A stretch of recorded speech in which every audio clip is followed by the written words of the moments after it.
সেলাই একটা শিল্প। এই শিল্প নেশাটা যার মধ্যে ঢুকে তার কিন্তু এই নেশা থেকে বের হয়ে আসাটা খুব কষ্ট। আমি কিন্তু ছোটবেলা থেকেই এই সেলাই কাজটা খুব ভালোবাসতাম, কিন্তু সময়ের কারণে আমি সেলাইগুলো ভিডিও করে দিতে পারিনি। তাই ভাবলাম আমার এই চ্যানেলে এখন থেকে সেলাইয়ের ভিডিওগুলো দিব। তাই একদম প্রাইমারি স্টিচ থেকে আমি সেলাই কাজ শুরু করব। হ্যালো ভিউয়ার্স, আসসালামু আলাইকুম। এখন যে স্টিচটি দিচ্ছি সেটা হচ্ছে রান সেলাই বা কাঁথা ফোর। এটা দিয়ে বিভিন্ন রকমের কাঁথা, নকশি কাঁথা করা যায়। সেলাইয়ের কীভাবে গিট দিতে হয় সেটা আমি সুন্দর করে দেখিয়ে দিচ্ছি। শুয়ের ভিতরে একটু পেঁচিয়ে তারপর টান দিলেই গিট হয়ে যাবে। এরপর আমি পরে যে সেলাইটা দিচ্ছি সেটা হচ্ছে ডাল ফোর।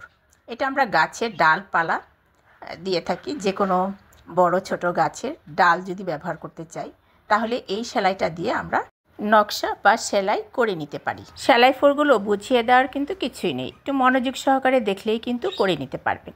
এখন যে সেলাইটি দিচ্ছি সেটা হচ্ছে বকেয়া সেলাই। আমাদের যদি সেলাই মেশিন না থাকে তাহলে আমরা কোনো জামা কাপড় সেলাই করতে হলে এই বকেয়া সেলাই করে দিলে খুব টেকসই হয়, সহজেই খুলে যাবে না। তাছাড়া আমরা কোনো ফুলের বর্ডারও করতে চাইলে এই সেলাইটি করতে পারেন। আপনারা একটু মনোযোগ সহকারে সেলাইটি দেখবেন, তাহলে কিন্তু খুব সহজেই সেলাইগুলো শিখে নিতে পারবেন। এখন যে সেলাইটি করছি সেটাকে বলে ফ্রেঞ্চ নট বা মতিহার বা গিট সেলাই। যে কোনো ফুলের মাঝের অংশ বা বাইরের সাইড অথবা সম্পূর্ণ ফুলটি এই নকশা দিয়ে সেলাই করা যায়। এখন করে দেখাচ্ছে চেন ফোর। এটাও যে কোনো ফুলের বাইরের সাইড বা সম্পূর্ণ ফুলটি এই সেলাইটি দিয়ে করতে পারি। এটা খুব সুন্দর একটা সেলাই। এবার দেখাচ্ছি ক্রস। এই সেলাইটা অনেক সুন্দর, আমরা চটের মধ্যেও করতে পারি আবার কাপড়ের মধ্যেও করতে পারি। এটা খুবই সুন্দর সেলাই একটা। এই সেলাইটা দিয়ে আপনারা যে কোনো ফুল, লতা পাতাতে ব্যবহার করতে পারেন। পাখির পালকের মতো দেখতে এই সেলাইটির নাম ফেদারিস্ট। এই সেলাইটা খুব সুন্দর। আপনারা যে কোনো শঙ্খলতা তৈরি করে তার মধ্যে আপনি ফুলের ডিজাইন করতে পারেন। খুব সুন্দর হয় এই ডিজাইনটা করলে।